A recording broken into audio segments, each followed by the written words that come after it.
Mike Farley, we're in Colleyville, Texas. Tonight we have kind of a unique situation. In fact, that we have two different water basins. One, this right here in close proximity to all the windows along the house, the koi pond. So we've got an area that goes from about 4 feet to 6 feet deep. You want a really deep area for koi. Otherwise, your friendly raccoon and hawks will feed on your friendly fish. So you want it deep enough that they can't get into that space and mess with them.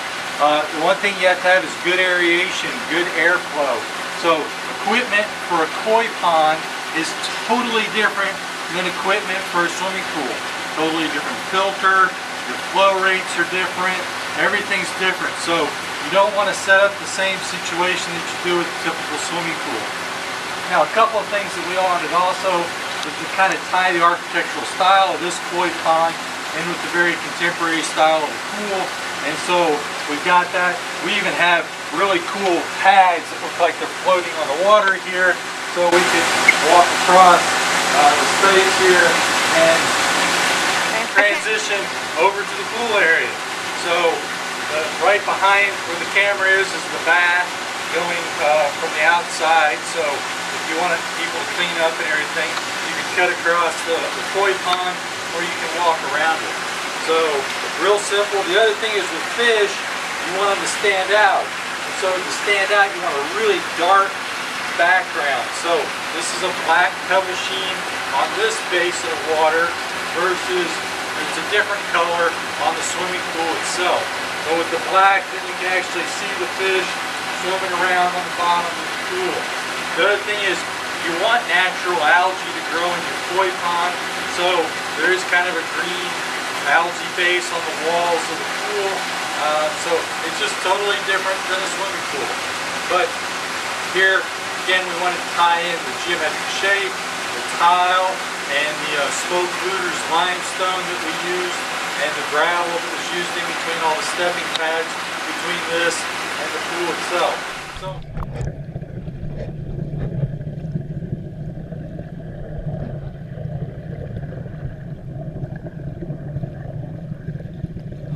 So come on, let's go and look at the pool too. So with the pool, we wanted again something very geometric in shape, but this was the ultimate pool. We wanted everything with it. We wanted to have a big tanning ledge. We wanted to have a very area to play volleyball in. Plus we wanted a deep end to dive in safely. So we've got the diving board. Now the diving board here, we wanted to kind of disguise it so it wasn't real noticeable from inside the house. So we've got steps that flank all the way around the diving board so it's real easy to step up on. It also tones down that lovely dark architectural element of the diving board and the spring underneath. So it's kind of hidden, seems like more of a raised platform. The other thing we wanted to have was a nice spa with kind of a transitional contemporary look which fits with the house style here. So this spa is raised 6 inches higher than the pool. So if you want it where it just barely speaks above the water surface, you actually want it flush with the pool. Because you got to realize your tile line's down 3 inches, so the tile here is actually standing up 9 inches above the water itself. So it just depends on what you want from a look standpoint. So this is a Vanishing Edge spa. The water disappears on all 3 sides. We use the same tile that was used around the perimeter of the pool. So we wanted something that kind of stood out a little bit from the pool pebble sheen color. Wanted a big tanning ledge, so we got a gusher in the middle of it. And then a grotto. We wanted a grotto. It was a neat place to hang out, but we didn't want that bouldery looking thing. So we came in with a real clean, neat grotto aspect. And so with it, what happens, we can comfortably sit 2 people in it. We've got a spill edge that goes across the whole length, so we get a nice sheet of water. And then, of course, what's the ultimate icing on the cake? We put fire on top of it. So we've got fire.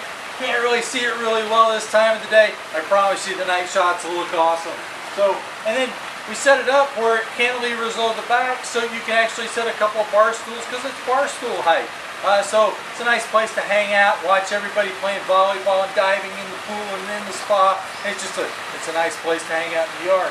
So we wanted to come in with a real clean look. So we came in with the black basalt for a ground cover. along with the tropical feel of the palm trees. And then in between the concrete pads, we came in with the black river rock in smaller spaces, so smoother texture versus a little rougher texture in the big bed areas.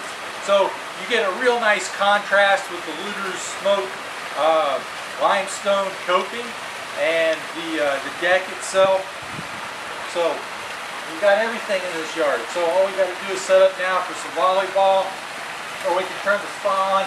Very comfortably sit 6, so you're welcome to come by as well.